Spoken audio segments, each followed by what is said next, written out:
જય બ્રહ્મેશ્વર. આપ સૌનું સ્વાગત છે. આ એપિસોડ આ પુસ્તકનો છેલ્લો એપિસોડ છે. આ એપિસોડ પછી આ પુસ્તક પૂર્ણ થાય છે.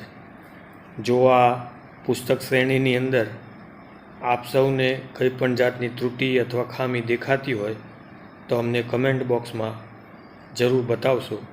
અમે સુધારવાના પૂરતા પ્રયત્નો કરતા રહીશું. શરૂ કરીએ આજનો અધ્યાય. આપ સૌનું સ્વાગત છે. મનઃકામના. સરયુદાસજીએ મને કહ્યું, શું હવે તમને કાંઈ સમાધાનની જરૂર જણાય છે? મેં સ્મિત કરતાં કહ્યું, ના, હવે કોઈ પ્રશ્ન નથી. કોઈ શંકાનું સમાધાન જરૂરી નથી. હું ફક્ત એટલું વિચારી રહ્યો હતો કે કેવું અદ્ભુત અલૌકિક દર્શન અને કાર્ય પૂર્તિ પછી કેવી વિદાય. સિદ્ધ લોકો પોતાના સમયનો કેટલો સદુપયોગ કરે છે તે આ પ્રસંગથી સમજી શકાય છે. સાંજ થઈ ગઈ હતી. વ્રજનાથજીએ કહ્યું, ખીર અને દૂધ તમારી રાહ જુએ છે, તે જમી લો. હું ખીર દૂધ જમી નિવૃત્ત થયો. સરયુદાસજી વ્રજનાથજી સાથે વાતચીત કરી રહ્યા હતા. હું વિચારી રહ્યો હતો, સિદ્ધ મહાત્માઓ કેવી નિસ્પૃહ અને નિર્લેપ ભાવમાં રહીને વાસ્તવિક જીવન જીવે છે.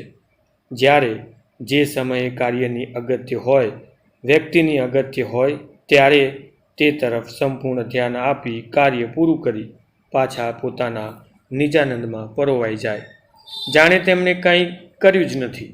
આ કાર્યનું વર્તન એક મૂક સંદેશ છે કે મનુષ્ય જીવનમાં દરેક કાર્યક્ષેત્રમાં રહીને પણ અંગત નિજાનંદ તરફ લક્ષ્ય રાખવું જોઈએ. વ્રજનાથજીએ પોતાના સમયે સિદ્ધ ગુફા જવા માટે રવાના થયા.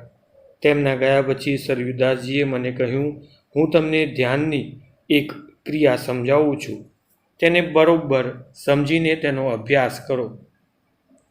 એ અભ્યાસથી તમે એકાગ્રતાનું તરત સંધાન કરી શકશો. તેમજ તમારી પ્રાકૃતિક ગતિ ઘણા બધા રહસ્યોને આપમેળે સમજી શકશો. આ ક્રિયા તમારા જીવનના દરેક ક્ષેત્રમાં ખૂબ ઉપયોગી થશે. અત્યાર પૂરતી આ ક્રિયાનું મહત્ત્વ ફક્ત આપણે જે કાર્ય કરવાનું છે તેના માટે છે. આ ક્રિયાનો અભ્યાસ કરવાથી તમે મારા સફળ માધ્યમ બની શકશો. ત્યારબાદ તેમણે આજ્ઞાચક્રને સાધ્ય કરવાની પદ્ધતિ સમજાવી. મેં એ સમયે તેનો અભ્યાસ શરૂ કરી દીધો. ધ્યાન વિશે ઘણું આધારભૂત સાહિત્ય ઉપલબ્ધ છે, તેથી તે અંગે અહીં વધુ ચર્ચા નથી કરતો. ફક્ત એક અનુરોધ કરું છું કે જે કાંઈક કરે છે તે કાંઈક મેળવે છે. કર્મેણ સિદ્ધ્યંતિ કર્યાણી ન ચે મનોરથે. રાત્રે થોડા કલાક આરામ કર્યા પછી સવારે વહેલો ઉઠી હું નિત્ય કર્મથી નિવૃત્ત થઈ ગયો હતો. વ્રજનાથજી પોતાના આસન પર બેસી ધૂણીમાં આહુતિ આપી રહ્યા હતા. હવિષ દ્રવ્યની સુગંધથી ગુફાનું વાતાવરણ પવિત્ર અને આહલાદક બન્યું હતું. તેઓ જ્યારે પૂજામાંથી નિવૃત્ત થયા ત્યારે તેમણે મને કહ્યું, આજે તમે અહીંથી વિદાય લેશો તે પહેલાં આ વનસ્પતિ ખાઈ લો, જેથી તમે તમારી શારીરિક પ્રક્રિયાથી સહેજ વૃત્તિમાં આવી જશો. તમને જ્યારે ખૂબ ઠંડી લાગતી હતી ત્યારે જે વનસ્પતિ આપવામાં આવી હતી તેના કારણે તમારા શરીરમાં એક વિશેષ પ્રકારની અસર પ્રવર્તે છે.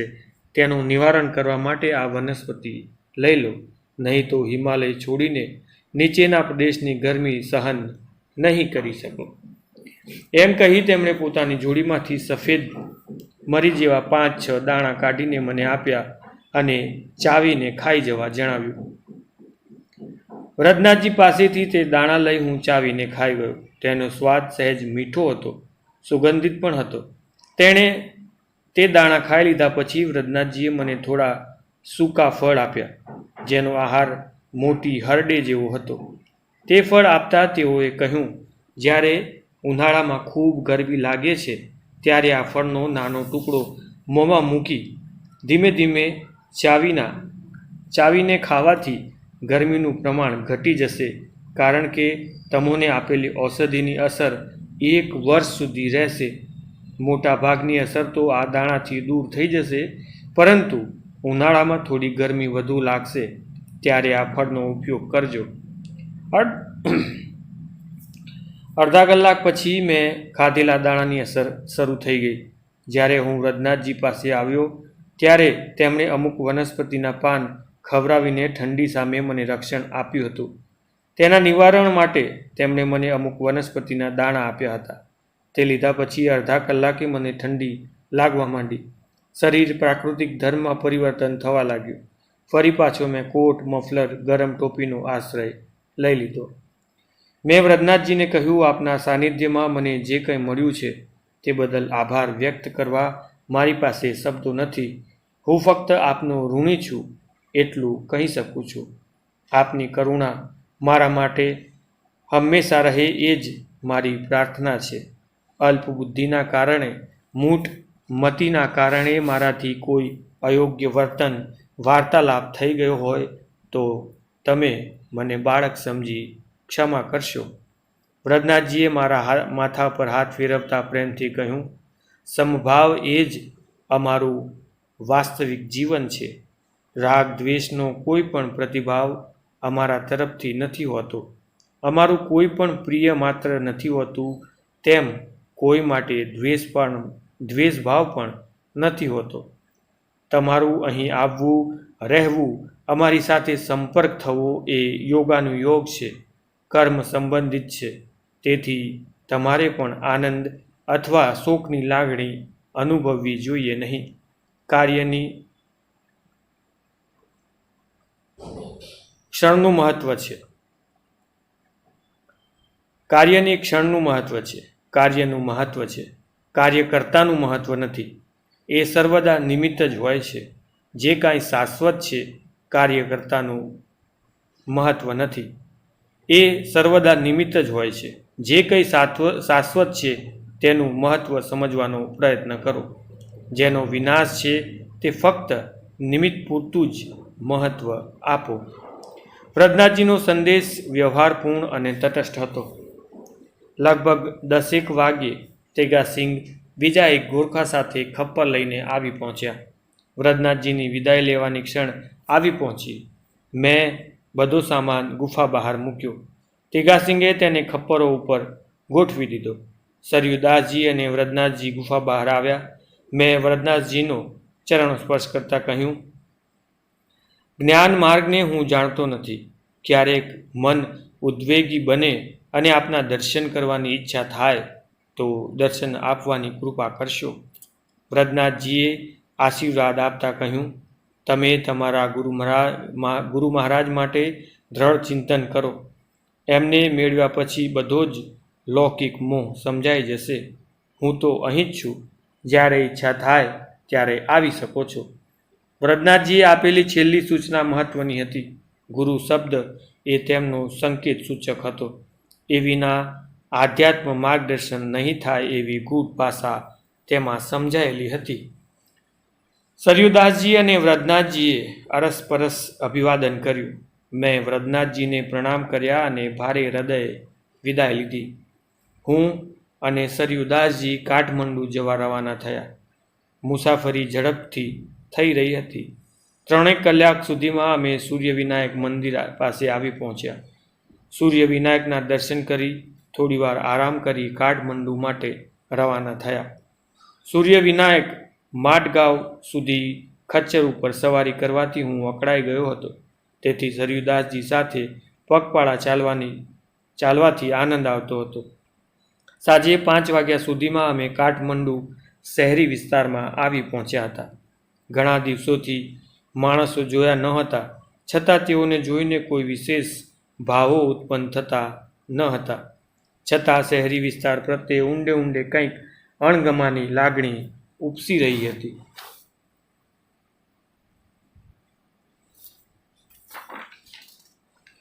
હું મનોમન વિચારી રહ્યો હતો, જ્યારે શહેરી વિસ્તાર છોડી હિમાલયમાં દાખલ થયો ત્યારે ઉત્પન્ન થયેલો ઉદાસ ભાવ આજે એ જ વિસ્તારને જોઈને અણગમો અનુભવી રહ્યો છે. વિચારોનું પરિવર્તન હતું કે મનનું સમજાતું ન હતું. સૂર્યાસ્ત થતાં થતાં અમે રેવાદાસજીના આશ્રમે પહોંચી ગયા. તેગાસિંગે બધો સામાન ખપ્પર પરથી ઉતારી પર્ણકુટીરમાં ગોઠવી દીધો. રેવાદાસજીએ સરયુદાસજીનું અભિવાદન કર્યું. મેં રેવાદાસજીને પ્રણામ કર્યા. સંધ્યા સમયે પૂજા આરતીના દર્શન માટે હું પશુપતિનાથજીના દર્શને ગયો. ત્યાંથી આવી દૂધ અને ફળ જમી મારા આસન પર બેઠો. સરયુદાસજી અને રેવાદાસજી ક્યારેક ઔપચારિક વાતો કરી રહ્યા હતા તો ક્યારેક આગામી કાર્યક્રમ અંગે ચર્ચા કરી રહ્યા હતા. હું દિવસની મુસાફરીથી થાકી ગયો હતો, તેથી આજે આડે પડખે થયો. થાકને લીધે તરત જ ઊંઘ આવી ગઈ.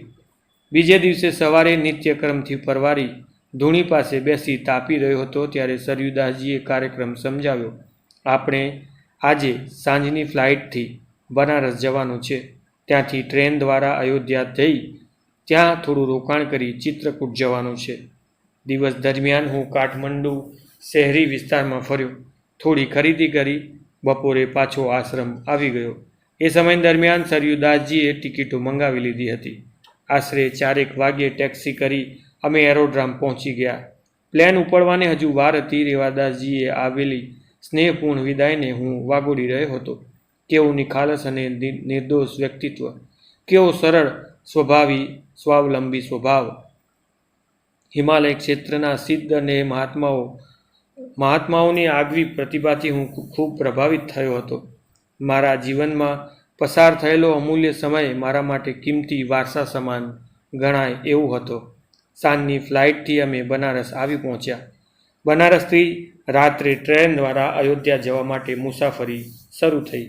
મારી અને સરયુદાસજી વચ્ચે સાધારણ ઔપચારિક વાતો થતી હતી. સરયુદાસજી ઝડપથી ચિત્રકૂટ પહોંચવા માગતા હતા, કારણ કે તેમને નિયત કરેલો સમય પૂરો થવાને 10 દિવસ જ બાકી હતા.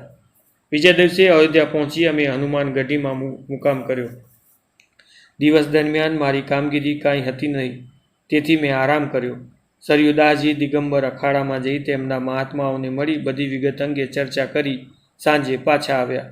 હું આરામ કરી સ્નાન આદિ કાર્ય થઈ પરવારી સરયુદાસજીની રાહ જોઈ રહ્યો હતો. તેમણે આવી કહ્યું, આપણે આજ રાતની ટ્રેન દ્વારા ચિત્રકૂટ માટે જવા રવાના થઈશું. મેં કહ્યું, તૈયાર છું. રાત્રે 9 વાગ્યે અમે અયોધ્યા છોડી ટ્રેન દ્વારા ચિત્રકૂટ જવા માટે રવાના થઈ ગયા. હું એક બાબતની ખાસ નોંધ કરે જતો હતો. મુસાફરીના સમય દરમિયાન એમને ક્યાંય રિઝર્વેશનની તકલીફ થતી ન હતી. જેને મળવાની જરૂરિયાત હોય તે બધા જ મળી જતા હતા. દરેક બાબત સરળતાથી પતી જતી હતી. સરયુદાસજી સિદ્ધ યોગી હોવા છતાં સમાજ સાથે સાધારણ મનુષ્ય જેવો જ વ્યવહાર કરતા હતા. એમના વાણી વર્તનમાં ક્યાંય સિદ્ધ હોવાનું રજૂઆત થતું ન હતું. રાત્રિ દરમિયાન આરામથી મુસાફરી થઈ. સવારે 10 વાગ્યે અમે ચિત્રકૂટ સ્ટેશને ઉતરી ગયા. બહાર વાહનની વ્યવસ્થા નહીં હોય, પગપાળા જ કાચો રસ્તો પસાર કર્યો. પછી અમને ઘોડાગાડી મળી ગઈ. ઘોડાગાડી દ્વારા અમે સીતાપુર પહોંચ્યા. અમારી સીતાપુરથી 1.5 માઇલ ચાલીને ચિત્રકૂટ, કામદગીરી એ ચિત્રકૂટનું પર્વતનું મૂળ નામ છે, જવાનું હતું. તે પહેલાં પયોષ્ની નદી કિનારે મંદાકિની ઘાટ ઉપર સ્નાન ધ્યાન કરી થોડા ફળફળાદી લઈ સુધાશાંતિ કરી લીધી. મારી સાથે જરૂરી સામાન ઓછો હતો, પરંતુ કાઠમંડુ જવાના કારણે ઉપયોગી સામાન અત્યારે નિરુપયોગી હતો. તેને સીતાપુરામાં જ સરયુદાસજીના એક સેવકને ત્યાં મૂકી દીધો. બપોરે 2 વાગ્યે અમે ચિત્રકૂટ જવા માટે રવાના થયા. ચિત્રકૂટ પર્વતના 2 નામો છે, કામદગીરી તથા કામતનાથ.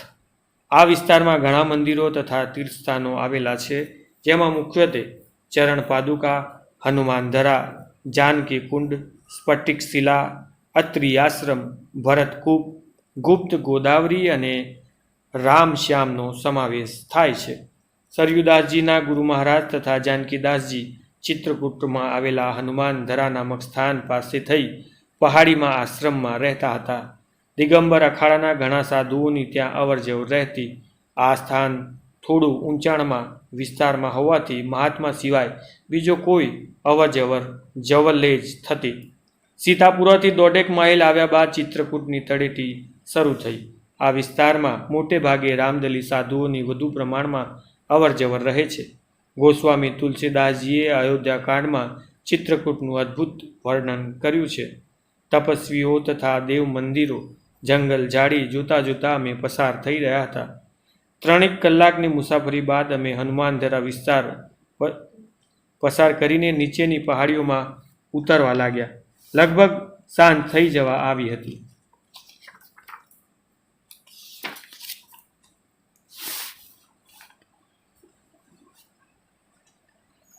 થોડા ફોલેંગ દૂર 2-3 ઘાસની પણ કુટીઓ જણાતી હતી.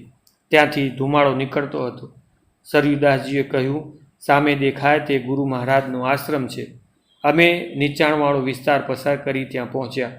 નાનકડું સ્વચ્છ મેદાન હતું. તેમાં જુદી જુદી 4 પર્ણકુટીઓ શોભી રહી હતી. ધૂળીમાંથી ઉઠતો ધુમાડો વાતાવરણને સુગંધથી ભરી રહ્યો હતો. એક તરફ ચિત્રકૂટ પર્વતની પહાડીઓ તો બીજી બાજુ ઘાટીલી ઝાડી હતી. એ વાતાવરણની વચ્ચે નાનકના મેદાનમાં સુંદર ફૂલઝાડ વ્યવસ્થિત રીતે ઉછરેલા હતા. સુગંધિત ફૂલોની વાતાવરણ મહેકી રહ્યું હતું. આસોપાલવ, કેળ કલાત્મક રીતે ચારે તરફ રોપાયેલા હતા. ચારે પણ કુટણીમાં આંગણામાં તુલસીના ઝુંડ લહેરાતા હતા. એક તરફ કાચી વાડ બાંધીને ગાય રાખવાની વ્યવસ્થા જણાતી હતી. ગાયની હાજરી ન હતી. મેં અનુમાન કર્યું કદાચ હજુ આવી નહીં હોય. સરયુદાસજી સામે હું એક પર્ણકુટી પાસે આવીને ઊભો રહ્યો. સરયુદાસજીએ મોટાથી અવાજ કર્યો. સીતારામનો ઉચ્ચાર કરી અંદરથી પણ એ જ પ્રતિધ્વનિ સંભળાયો. સાથોસાથ એક નાની ઉંમરનો કિશોર સાધુ બહાર આવ્યો. સરયુદાસજીએ ઓળખી જઈ હર્ષભેર દંડવટ પ્રણામ કરી ચારે તરફ ખબર આપવા દોડી ગયો. અમે પણ કુટીરમાં દાખલ થયા. પૂર્વ દિશામાં એક દર્ભાસન ઉપર શ્વેત ધાબળો પાથરી એક મહાત્મા બેઠા હતા. સરયુદાસજીએ તેમને સાષ્ટાંગ પ્રણામ કર્યા. મેં પણ ચરણ સ્પર્શ કર્યો. તેઓ સરયુદાસજીના ગુરુ મહારાજ હતા. તેમનું શરીર પ્રમાણમાં કંઈક વધુ ભારે જણાતું હતું. તેમણે મૂંજની લંગોટી તથા મૂંજ વણીને બનાવેલી જનોઈ ધારણ કરી હતી. આધેડ ઉંમરના કારણ જટા તથા દાઢી મૂછ સફેદ અને ભૂખરા મિશ્ર રંગના વાળનું ભસ્મથી વિભૂષિત અનોખું સ્વરૂપ જણાતું હતું. આખા કપાળને આવરી લેતું રામ પતાકા. રામ પતાકા એ તિલકના એક પ્રકારનું નામ છે. તિલક લાલ શ્રી સાથે શોભી રહ્યું હતું. બીજે બંને બાજુ ભુજા તથા હૃદય ઉપર પણ રામ પતાકા બિરાજમાન હતી. તેઓ સંપૂર્ણ કર્મકાંડી અને ભજનાનંદી મહાત્મા હોય તેમ મને જણાયું. મૃદુ સ્વરે તેમણે સરયુદાસજીને આશીર્વાદ આપતા પૂછ્યું, બધી તૈયારી કરી આવ્યો છે? સરયુદાસજીએ ટૂંકો જવાબ આપ્યો, જી ગુરુ મહારાજ. સરયુદાસજીના ગુરુ મહારાજનું નામ રામ કૃપાલદાસજી હતું. તેમણે મારી તરફ જોઈને સરયુદાસજી પાસેથી મારો પરિચય માંગ્યો. સરયુદાસજીએ મારો લૌકિક પરિચય ટૂંકમાં આપ્યો તથા જે કાર્ય માટે મને લાવવામાં આવ્યો હતો તેના વિશે થોડો ખ્યાલ આપ્યો. રામ કૃપાલદાસજીએ કહ્યું, સારું, તમે જઈ ભોજન આદિથી નિવૃત્ત થઈ આરામ કરો. કાલે સવારે મળીશું. અમે ઊભા થયા. હું પર્ણકુટીમાંથી બહાર નીકળ્યો. સરયુદાસજીએ તેમના ગુરુ મહારાજે જતા જતા સૂચના આપી કે સુવા બેસવાની વ્યવસ્થા બાજુની પર્ણકુટીમાં કરે તથા રાત્રે તેમની પાસે આવીને વ્યવસ્થિત ચર્ચા કરે. સરયુદાસજી આજ્ઞાનો સ્વીકાર કરી બહાર આવ્યા. લગભગ અંધારું થવાની તૈયારી હતી. સરયુદાસજી મને બાજુની પર્ણકુટીમાં લઈ ગયા. થોડી વારે પેલો કિશોર સાધુ પાણીનું કમંડલ તથા ફળ મૂકી ગયો. સરયુદાસજીએ મને કહ્યું, તમે ઈચ્છા અનુસાર ફળફળાદી તથા દૂધ લઈ લેશો. હમણાં ગાયો આવવાની સાથે જ દૂધ આવી જશે. હું રાત્રે ગુરુ મહારાજ પાસે આગામી કાર્યની ચર્ચા માટે જઈશ. એ દરમિયાન તમે વાંચન કરજો અથવા ધ્યાન યોગનો અભ્યાસ કરતા રહેજો. મેં કહ્યું, સારું, આપ જઈ આવો. સરયુદાસજીએ કહ્યું, અત્યારે તો હું જરા જાનકીદાસ પાસે જાઉં છું. તેમની પાસે થોડી વાર રોકાઈશ. એમની પરિસ્થિતિનું અવલોકન કર્યા પછી ગુરુ મહારાજ સાથે ચર્ચા કરીશ. આ પ્રમાણે વાતચીત થયા બાદ સરયુદાસજી ગયા. મેં પર્ણકુટીરમાં નજર ફેરવી. ધૂણીના આછા પ્રકાશમાં બધું સ્પષ્ટ જણાતું હતું. આ પર્ણકુટીનો ઉપયોગ મહેમાનો માટે થતો હશે તેવું મેં અનુમાન કર્યું, કારણ કે ત્યાં દર્ભાસન, કુશાસન, મૃગચર્મ સિવાય બીજું કંઈ જ હતું નહીં. સ્વચ્છ અને લાલ લીંપણથી લીપેલી પર્ણકુટી સાત્વિક પ્રભાવ ઉપસાવી રહી હતી. ધૂણીમાં બળતા ચંદનના કાષ્ઠના ધુમાડાથી વાતાવરણ અનોખી મહેકમાં છવાયેલું હતું. મેં સામાન ખોલી ડાયરી વાંચવાની શરૂઆત કરી. એકાદ કલાક બાદ કિશોર સાધુ એક મોટા કમંડળમાં ગરમ દૂધ ભરી લાવ્યા અને મૂકી દીધું. મને થોડી ભૂખ લાગી હતી, તેથી થોડા ફળ અને દૂધ લઈ ક્ષુધા શાંત કરી ફરી હું વાંચવા બેસી ગયો. ઘણીવાર સુધી સરયુદાસજીની રાહ જોતો રહ્યો. ક્યારે ઊંઘના કારણે ઝોકો આવી જતું હતું. રાત્રે 2 વાગ્યે સરયુદાસજી આવ્યા. તેઓ સ્વસ્થ જણાતા હતા, તેથી મેં અનુમાન કર્યું કે પરિસ્થિતિ અનુકૂળ છે. સરયુદાસજીએ મને કહ્યું, અત્યારે તમે આરામ કરો. આપણે કાર્યવાહી પરમ દિવસે સવારે 4 વાગ્યે શરૂ થશે. કાલનો દિવસ પૂર્વ તૈયારી કરી લેવામાં જશે. જાનકીદાસજી પાસે હું જઈ આવ્યો છું. તેઓ યથાવત અવસ્થામાં જ છે. કાલે આપણે ત્યાં જઈશું. એમ કહી તેમણે પોતાના આસન પર લંબાવ્યું. હું પણ સૂઈ જવા ઈચ્છતો હતો. રાત્રે આરામ કર્યા પછી બીજે દિવસે સવારે નિત્યકર્મથી પરવારી સરયુદાસજી સાથે હું તેમના ગુરુ મહારાજ શ્રી રામકૃપાલદાસજી પાસે ગયો. રામકૃપાલદાસજી પોતાની પર્ણકુટીમાં બેઠા બેઠા સ્મરણ કરી રહ્યા હતા. મેં તેઓના ચરણ સ્પર્શ કર્યા. તેમણે આશીર્વચન આપતા ઉચ્ચારતા પ્રેમપૂર્વક બેસવા જણાવ્યું. હું અને સરયુદાસજી તેમની પાસે બેઠા. તેમણે કહ્યું, સરયુદાસે મને રાત્રે બધી વાત કરી. રામજીની રચના અગાધ છે. ક્યારે કઈ રીતે કામને પાર ઉતારવું તે તેની ઈચ્છા ઉપર જ નિર્ભર છે. આ કાર્યમાં તમારો નિર્મળ સહયોગ એ પણ એક ઋણાનુબંધ છે. તમારા મુખ સહયોગથી આ કાર્ય પૂર્ણ થશે એ કેવી દૈવયોગની વાત છે. મારી રામજી પાસે પ્રાર્થના છે કે તમોને દ્રઢ ભક્તિ આપે. રામકૃપાલદાસજીનો નિર્દોષ ચહેરો એવો ભાવાવેશથી સભર જણાતો હતો, જાણે કોઈ નાનું બાળક ઈશ્વર પાસે કંઈક પ્રાર્થના કરી રહ્યું હોય. તેમના સ્વરની આર્દ્રતા, પવિત્ર લાગણી મારા હૃદયને સ્પર્શી ગઈ. હું અનુભવી રહ્યો હતો કે તે જે વાત સંપૂર્ણ પ્રેમ અને વિશુદ્ધ ભાવથી કરુણાનું સ્વરૂપ લઈને સામે આવી છે તેની સચોટ અસર જરૂર થશે. ભાવહીન વાર્તાલાપ મિથ્યા હોય છે. જે વાત કહેવાથી તેની અસર ન થાય તે વાત શા કામની? જે વાત સાંભળીને તેની અસર ન થાય તે સાંભળનાર શા કામનો? વાત કરનાર પોતાની વાતની અસર ઊભી ન કરી શકે તે વાત કરનાર શા કામનો? પછી તે ભલે વક્તા હોય, પંડિત હોય, કથાકાર હોય, કવિ હોય કે વેદાંતી. હું અને સરયુદાસજી એકાદ કલાક ત્યાં બેઠા. ત્યારબાદ અમે રામકૃપાલદાસજીની પર્ણકુટીમાંથી બહાર આવ્યા. સરયુદાસજીએ કહ્યું, ચાલો આપણે મારા કાકા ગુરુ જાનકીદાસજી પાસે જઈ આવીએ.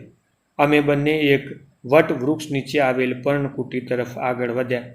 તે પર્ણકુટી દેખાવમાં કંઈક નાની જણાતી હતી. દ્વાર ઉપર કિશોર અવસ્થામાં સાધુ બેઠા હતા. તેણે સરયુદાસજીને પ્રણામ કર્યા.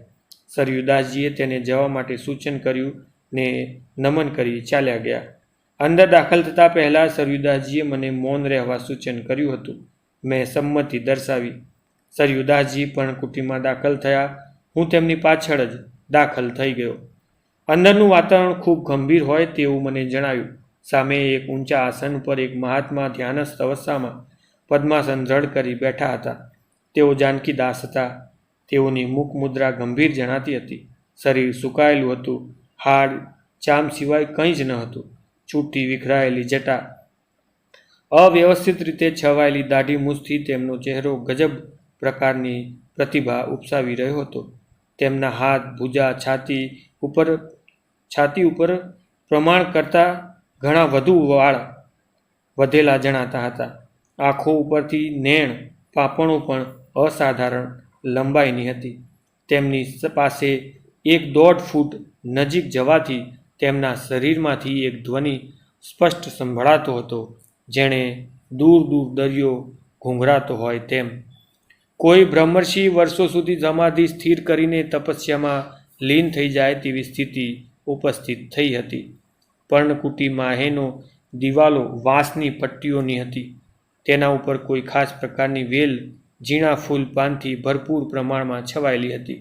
છતની વ્યવસ્થા એવી હતી કે દિવસે પ્રમાણસર તડકો અંદર આવી શકે. હવા ઉજાસ પૂરતા રહે તેવા ગોખ અને છિદ્રો મૂકવામાં આવ્યા હતા. જાનકીદાસજી એક લાકડાની પાટ ઉપર સમાધિમાં લીન થઈને બેઠા હતા. થોડી વાર સુધી ત્યાં રોકાઈ અમે બહાર આવી ગયા. હું અને સરયુદાસજી પણ કૂટીને પાછા આવ્યા. સરયુદાસજીએ મને કહ્યું, આજે તમે ખૂબ આરામ કરી લો. એ દરમિયાન હું કાલ સવારની તૈયારી કરી લઉં. આજે રાત્રે 3 વાગે ઉઠી સ્નાન આદિ કાર્યથી પરવારી બરોબર 4 વાગે જાનકીદાસ પાસે જવાનું છે. સરયુદાસજીનું સુવ્યવસ્થિત ઝડપી આયોજન હું જોઈ રહ્યો હતો. તેઓ જરા પણ સમય વ્યર્થ જવા દેવા માંગતા ન હતા. તેમણે કિશોર સાધુને બોલાવી ખીર દૂધ લાવવા કહ્યું. ત્યારબાદ તેઓ રામકૃપાલદાસજી પાસે ચાલ્યા ગયા. થોડી વારે કિશોર સાધુ ખીર, દૂધ, ફળ લઈને આવ્યો. એ બધું પૂર્ણ કુટીમાં મૂકીને ચાલ્યો ગયો. હું જમીને સૂઈ ગયો. સાંજે 6 વાગ્યે ઉઠીને સ્નાનાદિ કાર્યથી પરવારી પર્ણકુટીઓની બહારના વિસ્તારમાં થોડે દૂર સુધી ફરી આવ્યો. ત્યાંથી પર્ણકુટી આવી થોડીવાર ધ્યાન યોગ કરવામાં પ્રયત્નો કર્યા. મેં હિમાલયથી આવ્યા પછી એક વાતની ખાસ નોંધ લીધી હતી કે જ્યારે ધ્યાનમાં બેસી આંખો બંધ કરતો ત્યારે એક ચહેરો સ્પષ્ટ રીતે મારી સામે તરી આવતો, જેના વિશે સરયુદાસજીના દાદા ગુરુના સાનિધ્યમાં કોઈ ઘેબી અવાજે કહ્યું હતું કે આ તારા ગુરુ મહારાજ છે. જ્યારે હું ગુરુ શબ્દનું સ્મરણ કરીને આંખો બંધ કરતો ત્યારે પણ એ જ ચહેરો મારી નજર સામે સ્પષ્ટ રીતે ઉપસી આવતો. વારંવાર દેખાતો ગુરુ મહારાજનો ચહેરો સ્મરણમાં પણ યાદ રહી ગયો હતો. ફક્ત ખ્યાલ આવતા જ આકૃતિનું મનોમન સ્મરણ થઈ આવતું અને એવી આદત થવા લાગી હતી કે આવતા જતા દરેક મહાત્મામાં તે ચહેરાને હું શોધી કાઢવા પ્રયત્નમાં રહેતો. રાત્રે 8-1 વાગે સરયુદાસજી આવ્યા. તેમના વર્તનમાં વાતચીતમાં ગંભીરતા જણાતી હતી. તેમણે મને કોઈ વનસ્પતિની ભૂકી આપતા કહ્યું, આ ભૂકી પાણી સાથે લઈ લો. એનાથી થોડા ઝાડા ઉલટી થશે. ત્યારબાદ કોઈ પણ ખોરાક ન લેશો. મેં પાણી સાથે ભૂકી લઈ લીધી. 20 મિનિટ પછી 3-4 ઝાડા ઉલટી થયા. ત્યારબાદ શરીર ખૂબ હળવું અને સ્ફૂર્તિમાં જણાતું હતું. થોડી ઔપચારિક કામગીરી બાદ હું અને સરયુદાસજી નિંદ્રાધીન થયા. રાત્રે 2:30 વાગ્યે સરયુદાસજીએ મને જગાડ્યો. સરયુદાસજીએ કહ્યું, સ્નાન આદિ કાર્ય શાંતિપૂર્ણ કરી લો. માનસિક રીતે સહજ ભાવમાં રહેજો. કોઈ પણ પ્રકારની ઉત્તેજનાપૂર્ણ વિચાર શ્રેણી ઊભી ન કરશો. મન આત્માને ખૂબ શાંત રાખજો. એમને વાતોને સ્વીકૃતિ આપી હું શાંતિપૂર્ણ સ્નાન ધ્યાનથી પરવારી ઢીલા કપડાં પહેરી તૈયાર થયો. સરયુદાસજીએ પણ શાંત ચિત્તે પોતાની પ્રાથમિક તૈયારી બતાવી દીધી હતી. આશરે 3:45 વાગ્યે અમે જાનકીદાસજીની પર્ણકુટી જવા માટે રવાના થયા. સરયુદાસજીએ કિશોર સાધુને દ્વાર ઉપર બેસી રહેવા જણાવ્યું. સરયુદાસજી અને હું પર્ણકુટીમાં દાખલ થયા. જાનકીદાસજી સમાધિ અવસ્થામાં જ હતા. સરયુદાસજીએ પ્રથમ તેમને દંડવત પ્રણામ કરી તેમનાથી 3 ફૂટ દૂર એક આસન ગોઠવ્યું. જાનકીદાસજીના આસનથી તે થોડું નીચું હતું. સરયુદાસજીએ માત્ર લંગોટી સિવાય બધા જ વસ્ત્રો શરીર ઉપરથી ઉતારી નાખ્યા. તેમણે ગંભીરતાથી ધીમા અવાજે મને કહ્યું, જુઓ, મારી ડાબી બાજુએ તમે ઊભા રહેશો. હું સમાધિસ્થ થઈને 15-20 મિનિટમાં જ જાનકીદાસના શરીરમાં દાખલ થઈ જઈશ. એ સમયે એ જ વખતે મારી સૂક્ષ્મ છાયા તમારા માનસનું નિયંત્રણ કરવાનું શરૂ કરશે. એ સમયે તમારા શરીરમાં મારી છાયા જાનકીદાસના શરીરની બાકી ક્રિયાઓ કરશે. મારું સૂક્ષ્મ શરીર તેમની આંતરિક અવસ્થાને પરાવર્ત કરવાનો પુરુષાર્થ કરશે. હું તમને આ કાલી હલ્દી તથા ગોપીચંદન આપું છું, તે તમારી પાસે રાખી મૂકો. હું જ્યારે ધ્યાનસ્થ અવસ્થામાં બેસું તેની 10 મિનિટ પછી તમે સરળ આસને બેસી તમને સૂચના આપી છે તે પ્રમાણે ધ્યાન ક્રિયા કરશો. તે પહેલાં આ બંને કમલ ફળને બંને કાનના છિદ્રોમાં સરખી રીતે મૂકી દેશે. એમ કહી તેમણે 2 કમલ ફળ મારા હાથમાં મૂક્યા. તેમણે વધુ ચોકસાઈ સાથે મારું ધ્યાન દોરતા કહ્યું, જ્યારે તમે ધ્યાન ક્રિયા માટે બેસો ત્યારે કોઈ પણ આશંકા, ભય, કુતૂહલ, જિજ્ઞાસા કે વિચાર કર્યા વિના સૌપ્રથમ કમળ ફળને કાનમાં ગોઠવી દેશો. ત્યાર પછી ધ્યાન કરશો. જે ક્ષણે તમારું માનસ નિર્વિકલ્પ ભાવમાં આવશે તે જ ક્ષણે મારી સૂક્ષ્મ છાયા તેના સંપર્કમાં આવી તમારા શરીર ઉપર નિયંત્રણ મૂકી દેશે, જેથી તમારા શરીરના માધ્યમ દ્વારા હું બ્રહ્મ અને બાહ્ય કામગીરી કરીશ. આટલું કહ્યા પછી સરયુદાસજીએ પૂછ્યું, બોલો, આ અંગે કોઈ વધુ જાણવાની જરૂરિયાત જણાય છે? મેં મૌન રહી નકારમાં ડોકું ધૂણાવ્યું. સરયુદાસજીએ પોતાના આસન ઉપર બેસી થોડીવાર પ્રાણાયામ ક્રિયા કરી. એ ક્રિયા બાદ તેમણે આંખો ખોલી મારી સામે જોઈ સૂચક સંજ્ઞા આપી. તેમની મૌન સંજ્ઞા જણાવી રહી હતી કે હું કાર્ય શરૂ કરું. તેમણે સજાગ રહી દરેક બાબતનું ધ્યાન રાખશો. મેં તેમની વાત સમજી લીધાની મૌન સંજ્ઞા આપીને ઘડિયાળમાં જોયું. બરાબર 4 વાગ્યા હતા. સરયુદાસજીએ ઊંડો શ્વાસ ખેંચીને સમાધિ સ્થિર કરવા માટે ધ્યાનસ્થ અવસ્થા લીધી.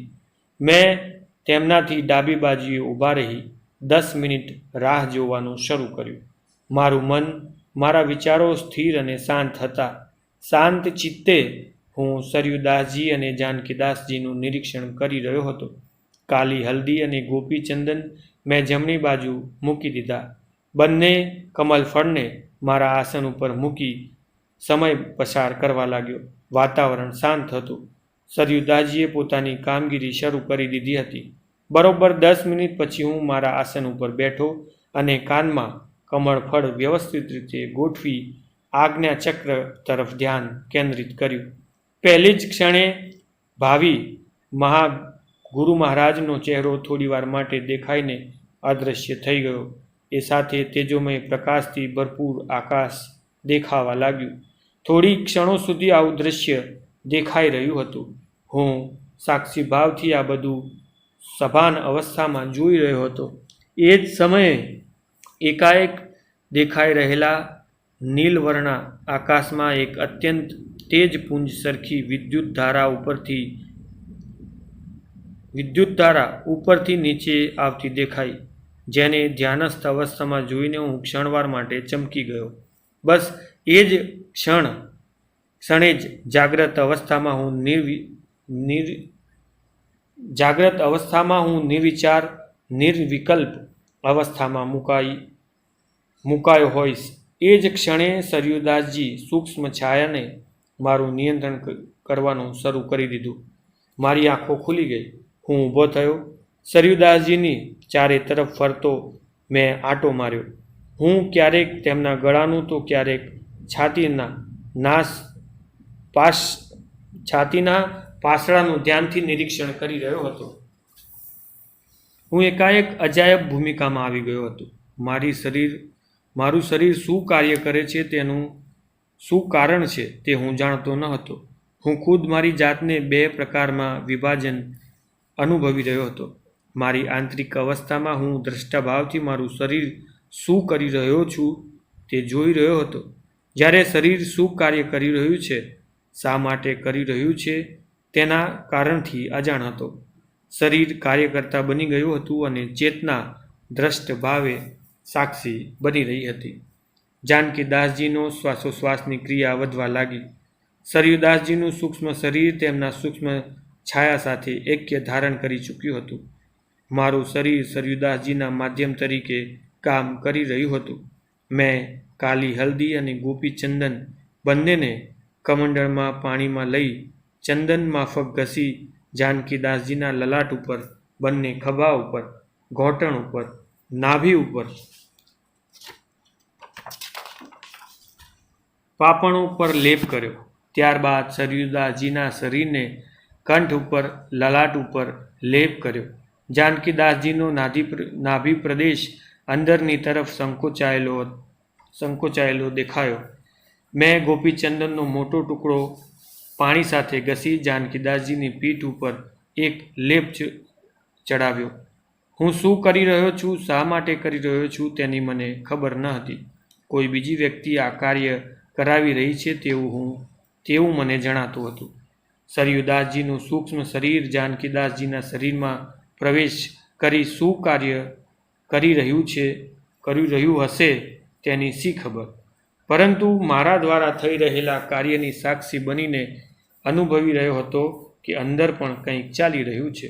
ક્યારેક હું ગણતરીપૂર્વક સમય સુધી જાનકીદાસજીનું નાક બંધ કરી શ્વાસોશ્વાસની ક્રિયા રોકતો હતો, તો ક્યારેક કાળી હલ્દી સૂંઘાડતો હતો, ક્યારેક એમની બંને નાડીઓ ઉપર કાળી હલ્દી ઘસતો હતો. આ રીતે 1.25 કલાક સુધી જુદી જુદી ચેષ્ટાઓ ચાલતી રહી. ત્યારબાદ મને ક્ષણવાર માટે એકાએક ઠંડી લાગી હોય તેવો અનુભવ થયો. બીજી ક્ષણે મેં અનુભવ્યું કે મારા ઉપરથી સરયુદાસજીની સૂક્ષ્મ છાયાનો પ્રભાવ હટી ગયો છે. હું મારી જાતને પહેલાંની માફક જ અનુભવી રહ્યો હતો. એ સમયે કુતૂહલથી હું સરયુદાસજીને તથા જાનકીદાસને જોઈ રહ્યો હતો. મને હવે ખ્યાલ ન હતો કે મારે શું કરવાનું છે. થોડી ક્ષણો પસાર થઈ હશે ત્યાં એક અસાધારણ શ્વાસની આવન જાવન જાનકીદાસજીના શરીરમાં થવા લાગ્યા, જેનો અવાજ કોઈ શક્તિશાળી અશ્વ હણહણાટી કરી રહ્યો હોય તેવો હતો. તેની બીજી ક્ષણે સરયુદાસજી તેમની મૂળ અવસ્થામાં પાછા ફર્યા. તેમની ધ્યાન સમાધિ ખુલી ગઈ. તેમણે તરત જ સ્વસ્થતા મેળવીને ઊભા થતાં જણાવ્યું, ચાલો, જલ્દી બહાર ચાલો. આટલું કહેતાની સાથે જ મારો હાથ પકડી મને પર્ણકુટરની બહારની તરફ ખેંચી ગયા. બહાર બેઠેલા કિશોર સાધુને પણ દૂર ચાલ્યા જવાનું સૂચવીને મને સાથે લઈ તેઓ દૂર સુધી ચાલ્યા ગયા. મને ખૂબ આશ્ચર્ય થઈ રહ્યું હતું કે આ બધું શું થઈ રહ્યું છે. મેં સરયુદાસજીને પૂછ્યું, શી બાબત છે? શું કંઈ અનિચ્છનીય બનાવ બન્યો છે? સરયુદાસજીએ મને મૌન રહેવા જણાવ્યું. તેમના ચહેરાના ભાવો વાંચવાનો હું પ્રયત્ન કરી રહ્યો હતો. મેં અનુમાન કર્યું કે તેઓના ચહેરા ઉપર સંતોષ અને પ્રસન્નતાની આછી રેખાઓ દોરાઈ ગઈ હતી, છતાં આંખોમાં ભાવિ માટેની ચિંતાઓ પણ જણાતી હતી. સૂર્યોદય થવાની તૈયારી હતી. વાતાવરણમાં ભરપૂર તાજગી ફેલાઈ રહી હતી. ત્યાં જાનકીદાસજીની પર્ણકુટીમાંથી અવાજ સંભળાયો. સરયુદાસ! અવાજ પ્રમાણમાં મંદ અને ધીમો હતો. સરયુદાસજીની આંખોમાં હર્ષના આંસુ ભરાઈ આવ્યા. બીજો અવાજ સંભળાયો, સરયુદાસ! આ અવાજ પ્રમાણમાં કંઈક બુલંદ અને કડક હતો. સરયુદાસજીએ મને કહ્યું, તમે આરામ સ્થાને જાઓ, હું જાનકીદાસજીને મળીને આવું છું. તમે કોઈ ચિંતા ન કરશો. એટલે કહીને તેઓ ઝડપથી જાનકીદાસજીની પર્ણકુટી તરફ ચાલ્યા ગયા. હું આરામ સ્થાન તરફથી પર્ણકુટી તરફ ધીમા પગલે ચાલતો થયો. પર્ણકુટી જઈને મેં આસન ઉપર લંબાવ્યું. હું ખૂબ થાકેલો હોય તેમ જણાતું હતું, તેથી તરત જ ઊંઘ આવી ગઈ. સરયુદાસજીએ બપોરે 11 વાગ્યે મારા માથા ઉપર હાથ ફેરવી પ્રેમપૂર્વક જગાડીને કહ્યું, ઉઠો, જમવાનું તૈયાર છે, જમી લો. હું ઉઠીને હાથ મોં ધોઈ જમવા માટે તૈયાર થયો. કિશોર સાધુએ આવીને દાલ બાટી ખીર પીરસી દીધા. મેં પ્રશ્નાર્થ દ્રષ્ટિએ સરયુદાસજી સામે જોયું. તેમણે મને કહ્યું, હવે તમારી તપસ્યા પૂર્ણ થઈ ગઈ છે. હવે તમારા ઉપર કોઈ નિયંત્રણ નથી. હવે ફક્ત ખીર દૂધ ખાવાની જરૂર નથી. ચાલો આપણે જમી લઈએ. હું અને સરયુદાસજી જમ્યા. બપોરે સરયુદાસજીએ કહ્યું, જ્યારે આપણે જાનકીદાસજીની પર્ણકુટી છોડીને ઝડપથી બહાર આવ્યા ત્યારે તેઓની સમાધિ ખુલવાની તૈયારી હતી અને તે સમયે તેમની સાથે હાજર રહેવામાં જોખમ હતું, કારણ કે સમાધિ ખુલ્યા બાદ તેઓનો પ્રતિભાવ શો હોઈ શકે તેની કલ્પના ન કરી શકાય. તે કારણે આપણે ત્યાંથી બહાર નીકળી જવું પડ્યું હતું. અત્યારે તેઓ આરામમાં છે. સાંજે તેમની મુલાકાત કરીશું. બપોરે 4 વાગે અમે રામકૃપાલદાસજી પાસે ગયા. તેઓ બહુ ખુશ જણાતા હતા. તેમણે ખૂબ પ્રેમપૂર્વક ભાવથી મને વહાલ કર્યું. તેઓ કાંઈ બોલી શકતા ન હતા. ફક્ત એક જ વાક્ય તેમણે કહ્યું, ભગવાન તુમ્હારી સભી મનોકામના પૂર્ણ કરેંગે. હું સાંજ સુધી તેમની પાસે જ બેસી રહ્યો. રામદલી સંપ્રદાય વિશે ઘણી મહત્વપૂર્ણ માહિતીઓ તેમની પાસેથી જાણવા અને સમજવા મળી. છેક સાંજે સરયુદાસજી સાથે હું જાનકીદાસજીની પર્ણકુટીએ ગયો. મેં જોયું કે તેઓ લાકડાની પાટ ઉપર આરામ કરી રહ્યા હતા. મેં તેમની પાસે જઈ ચરણ સ્પર્શ કરી પ્રણામ કર્યા. તેમણે અભય મુદ્રાથી મૌન આશીર્વાદ આપ્યો. તેઓ સ્વાભાવિક અવસ્થામાં પરિવર્તન થવાથી ખૂબ અશક્ત જણાતા હતા. સરયુદાસજી તરફ તેઓ સ્નેહભરી દ્રષ્ટિએ જોઈ રહ્યા હતા. પ્રેમવશ સરયુદાસજીની આંખો સજળ હતી. અપૂર્વ સંતોષ, શાંતિ પથરાયેલી હતી. થોડી વાર ત્યાં બેસી હું અને સરયુદાસજી પાછા ફર્યા. રાત્રે સરયુદાસજી સાથે આ સમગ્ર પ્રસંગ અંગે ચર્ચા કરવાના હેતુથી મેં કહ્યું, આપને યોગ્ય જણાય તો આપ પ્રસંગ વિશે મને થોડી સમજણ આપશો. મારી સમજણમાં હજુ કંઈ આવ્યું નથી. સરયુદાસજીએ કહ્યું, રાત્રે ચર્ચા કરીશું. મને ઉતારો આપેલ પર્ણકુટીમાં રાત્રે હું અને સરયુદાસજી બેઠા. સરયુદાસજી પ્રસન્ન ચિત્તે થોડું સ્મિત ફેલાવી રહ્યા હતા અને તેઓ બોલ્યા, જે ક્રિયામાંથી હું અને તમે પસાર થયા તે અંગેની વાતને સમજવા માટે તમારી સમજણનો સ્તર નવજાત બાળક સમાન છે. છતાં ટૂંકમાં તમને સમજાવું છું. જાનકીદાસજી ભજનાનંદી મહાત્મા છે. લાંબો સમય સ્મરણ, ભજન, કર્મકાંડમાં જીવન પસાર કર્યા બાદ તેઓ યોગ ક્રિયામાં પ્રવૃત્ત થયા. એ સમયે તેમનું શરીર યોગ સાધના કરવાની વય વટાવી ગયું હતું. તેથી તેઓ ધ્યાન માર્ગ તરફ પુરુષાર્થ કરવા લાગ્યા. સ્થિરતા અને દ્રઢતાથી તેઓ આગળ વધી રહ્યા હતા. ટૂંક સમયમાં જ સતત પ્રયાસથી તેઓ પ્રાણાયામ, ધ્યાન, બંધ, મુદ્રા દરેક ક્રિયાને સહજ કરી લેતા હતા. તેથી તેઓ હે શૂન્ય અવસ્થા, હે હેતુક્ષીણી અવસ્થા તથા પ્રાપ્ત અવસ્થામાં પસાર થઈ ચિરકીસા શૂન્ય અવસ્થામાં રહેતા હતા. તેમનો યોગ પ્રત્યેનો ઉત્સાહ તેમજ પ્રેમ અદ્ભુત હતો. જ્યારે તેમની સાથે આ એક પ્રકારનો એક આંતરિક અકસ્માત સર્જાયો ત્યારે તેઓ ખૂબ જ સાવધાનીપૂર્વક યોગની ક્રિયાઓ કરી રહ્યા હતા. નેતિ, ધોતી, બસ્તી આદિ કર્મોથી પરવારીને તેમણે પ્રાણાયામની શરૂઆત શરૂ કરી. પ્રાણાયામમાં ભ્રામરી, કુંભક નામક એક ક્રિયા હોય છે. તેમાં પૂરક અને રેચકની વિશિષ્ટ ક્રિયા રહેલી છે.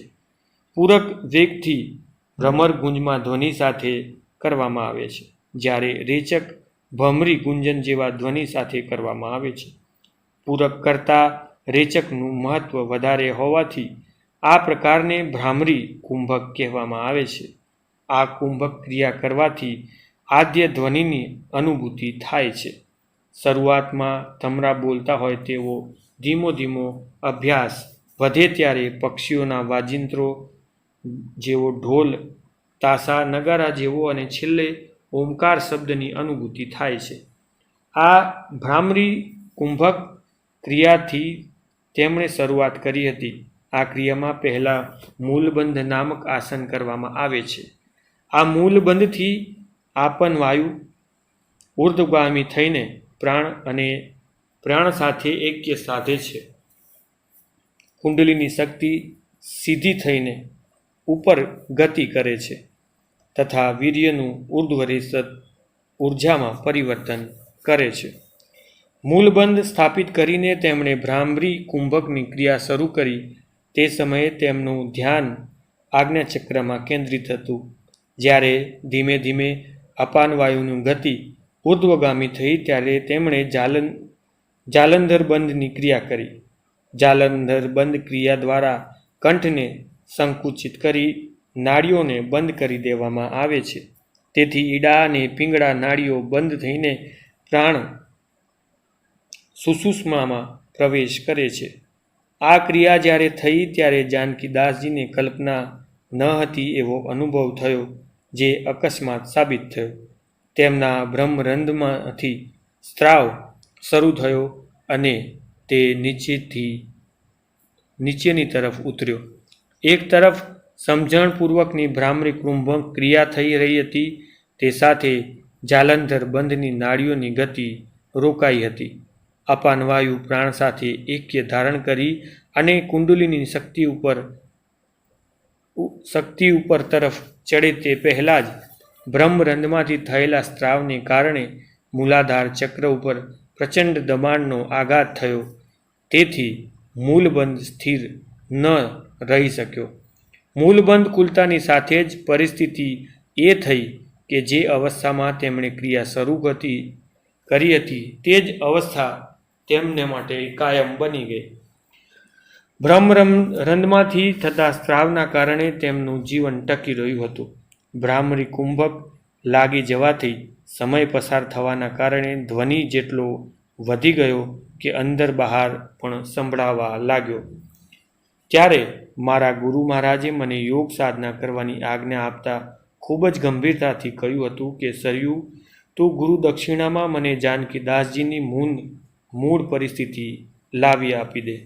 એ શબ્દો મારા શ્વાસોશ્વાસમાં ભરાઈ ગયા. ત્યારથી મેં મારી સમગ્રતાને યોગ સાધનામાં મૂકી દીધી. આજે ગુરુ મહારાજની કરુણાથી હું તેમના ગુરુ દક્ષિણા આપવાને પ્રયત્ન કરી શક્યો છું. સરયુદાસજી ખૂબ ભાવવિભોર હતા. તેમણે સમજાવેલી બાબત મારી સમજણ બહાર હતી, પરંતુ તેમના ભાવ, નિષ્ઠા, ગુરુ ભક્તિથી હું સમજી શક્યો કે ગુરુપદ કેટલું અનિવાર્ય છે.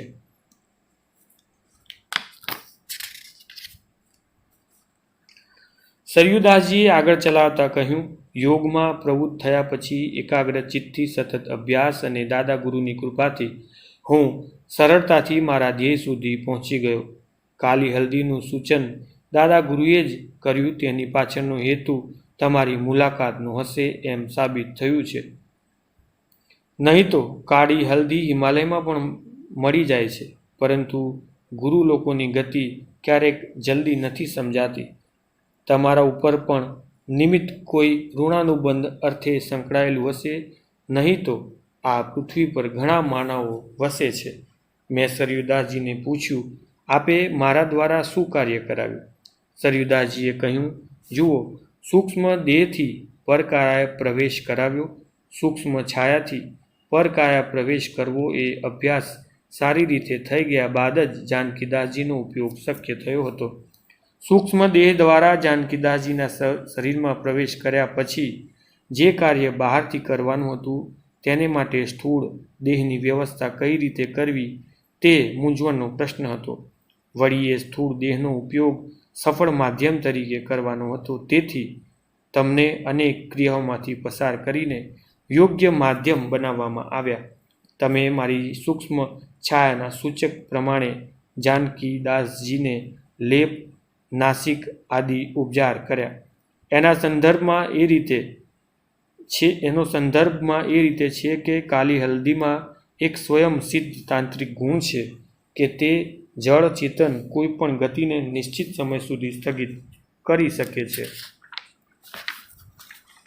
જ્યારે હું જાનકીદાસજીના શરીરમાં દાખલ થયો ત્યારે તેમના આજ્ઞાચક્ર સુધી જઈને કાંઈ કરી શકાય તેમ ન હતું. તેથી તમારા દ્વારા કાળી હલ્દીના લેપ તેમના લલાટ મસ્તક ઉપર કરાવીને બ્રહ્મરંધ્રમાંથી આવતા સ્ત્રાવને અટકાવ્યો. નાભી પ્રદેશ ઉપર કાળી હલ્દીનો લેપ કરીને કુંડલીની શક્તિની ગતિને ઉપર જતી રોકીને જાનકીદાસજીની ઈડા પિંગલા નાડીઓને મૂળ અવસ્થામાં લાવવાનું કાર્ય કરવામાં આવ્યું, જેથી જાલંધર બંધ ખુલતા જ કુંભક વાયુ બહાર નીકળી ગયો અને જાનકીદાસજીની સ્વાભાવિક અવસ્થા આવી ગઈ.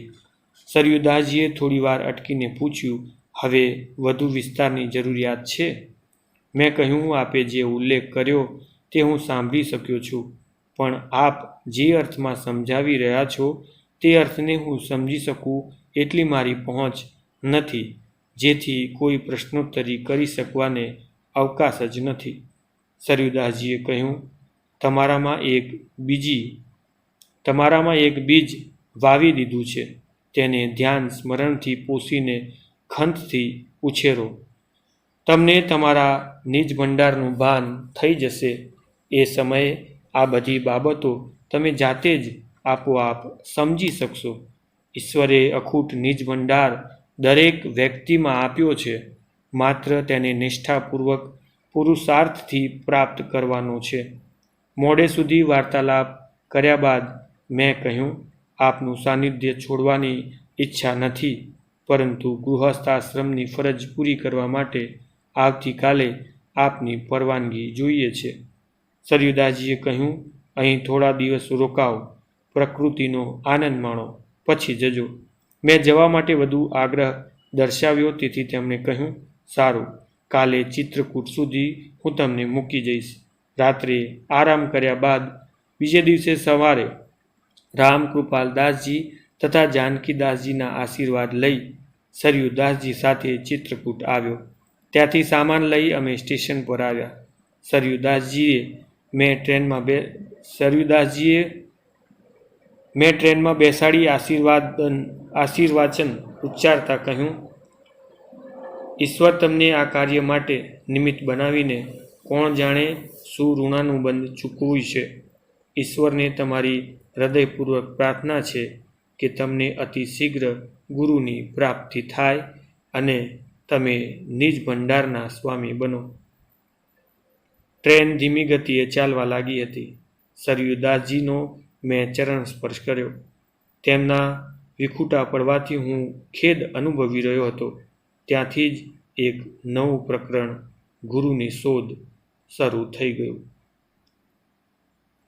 આજનો આ અધ્યાય અહીં જ સમાપ્ત કરીએ છીએ. આ પુસ્તક પણ અહીં વિરામ લઈ રહી છે. જો આ ક્રિયામાં, આ પુસ્તકમાં, અમારા વાંચનમાં કંઈ પણ પ્રકારનો કોઈ ત્રુટિ જણાય તો અમને એક બાળક સમજીને માફ કરશો. અમે તેને સુધારવાના બનતા પ્રયત્ન કરતા રહીશું. મળીશું એક નવા અધ્યાય સાથે, એક નવા સત્સંગ સાથે, એક નવા પુસ્તક સાથે. ત્યાં સુધી જય બ્રહ્મેશ્વર. સુખરાત કરીએ.